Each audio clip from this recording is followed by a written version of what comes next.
1 Kings, the chapter 3. Chapter 2 it was about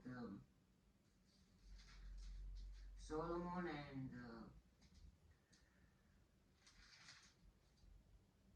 his attitude. He was cleaning his palace from the first day of being on the throne, and it was, well, I think, or yeah, first period. Now let's see what's happening in the chapter 3. Solomon made an alliance with Pharaoh,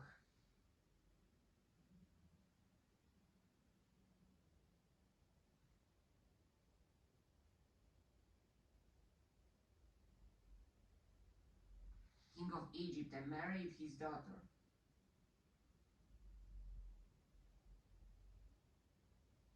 He brought her to the city of David.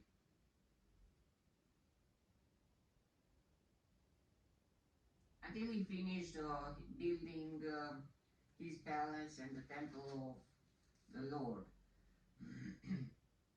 and the wall around Jerusalem.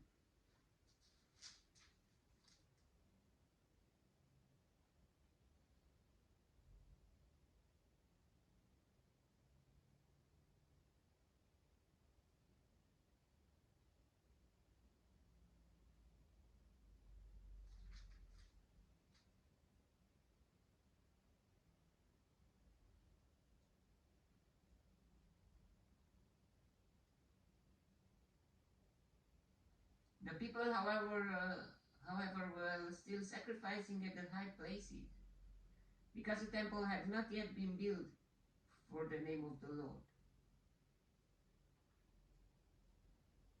Yeah, was ignored. All that time, this thing was ignored.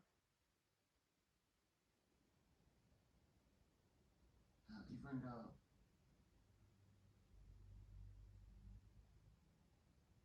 tent of meeting, I don't know if was still existing.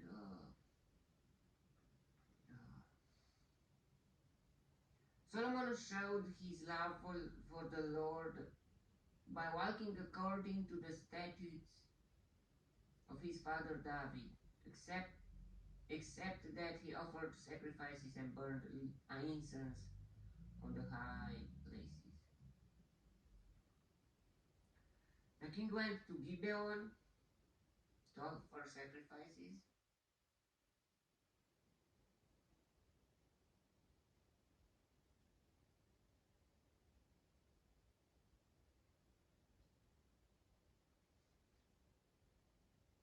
For that was the most important high place, and Solomon offered 1,000 burnt offerings on that altar. At Gibeon, the Lord appeared to Solomon during the night in a dream, and God said, "Ask for whatever you want me to give you." Solomon answered, "You have shown great kindness to your servant my father David, because he was faithful to you and righteous and upright in heart. You have continued this great kindness to him and have given him a son to sit on his throne this very day. Now, O Lord my God, you have made your servant king in place of my father David. But I am only a little child." Oops, he was a child. "And do not know how to carry out my duties. Your servant is here among the people you have chosen, a great people, too numerous to count or number. So give your servant a discerning heart to govern your people and to distinguish between right and wrong. For who is able to govern these great people of yours?" The Lord was pleased that Solomon had asked for this. So God said to him, "Since you have asked for this and not for long life or wealth for yourself, nor have asked for the death of your enemies, but for discernment in administering justice. I will do what you have asked. But if he asked something else, would God give him? I mean, I don't know. I will give you a wise and discerning heart, so that there will never have been anyone like you, nor will there ever be. Moreover, I will give you what you have not asked for,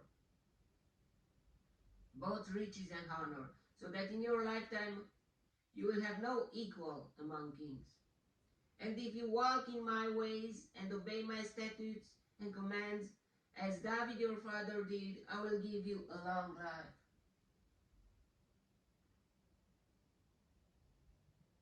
Then Solomon awoke, and he realized, yeah, I will give you a long life. We will see that, how long he will live, and why. Maybe we will see that he will not always. I mean, yeah, he will be with God, but nothing totally, and uh, he will live about 70 years or 70 something.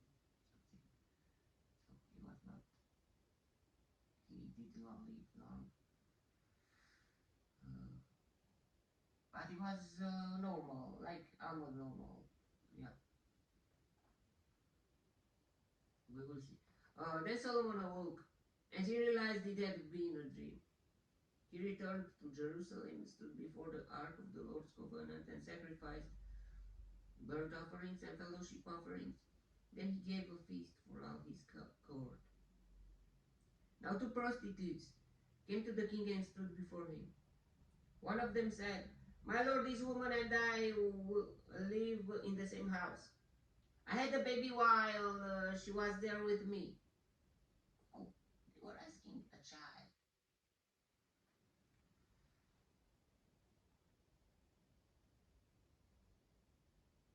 King Solomon was still a child. The third day after my child was born, this woman also had a baby. A teenager, maybe. We went alone. There was no one in the house but the two of us. During the night, this woman's son died because she lay on him. So she got up in the middle of the night and took my son from my side while I, your servant, was asleep. She pat him by her breast and pat her dead son by my breast. It was very interesting that even those two prostitute women wished to have babies, and it's very appreciative thing.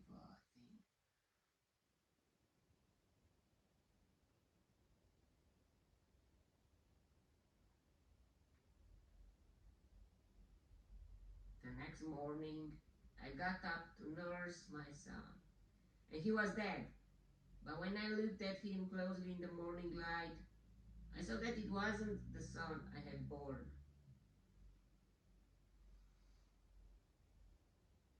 The mother and her child, they have a deep connection, and she will know her child. Even the smell and everything. I think, not I think, I mean, yeah. Even animals know their children after the smell, but newborn child.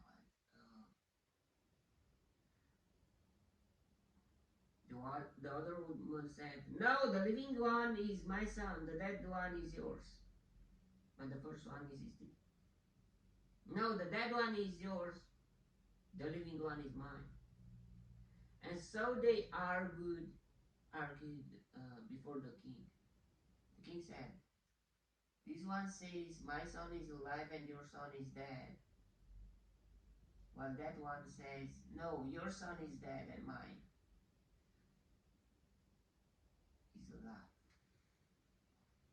Then the king said, "Bring me a sword."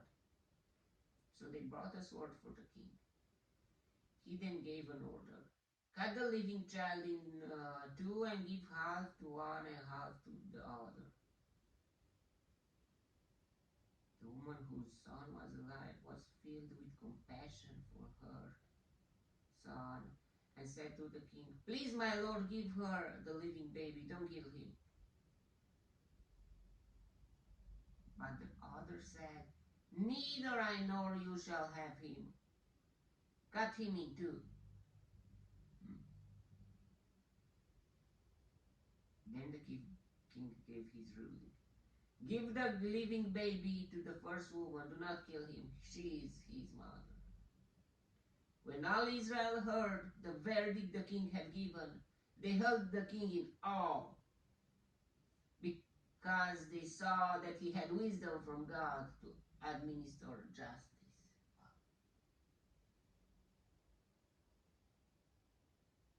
Nice that was.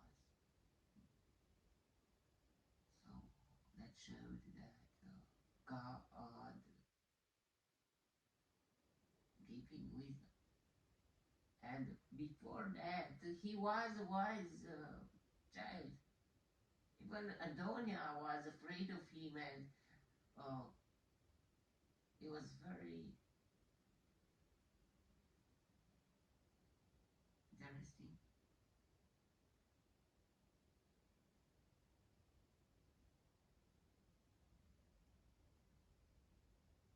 Bathsheba was his mother, but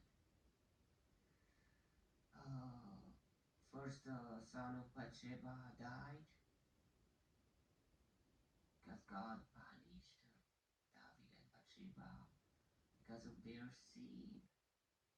But after that, God gave David and Bathsheba a gift, a precious gift, Solomon. And now we see that Solomon was looking for God. We will see what will happen next, but it's kind of weird. I mean, maybe I think yeah, he was a teenager, but he was already married with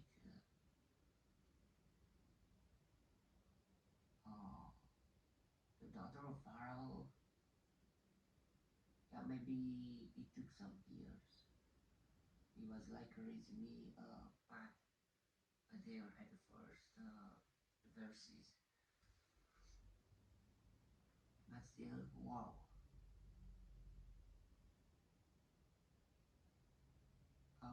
A man, a proper man in a proper position is the best thing.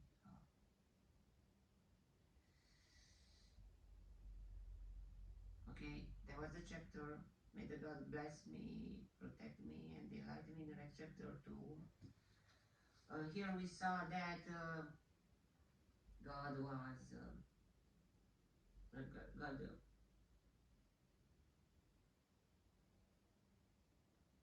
God liked the Solomon prayer, and he even gave him more because he was looking for wisdom. He will give him more than just that. Wisdom is more important than any other things, but not at first is your relationship with God, and after that the wisdom. And wisdom without God is not wisdom. I mean, without looking for God. Yeah.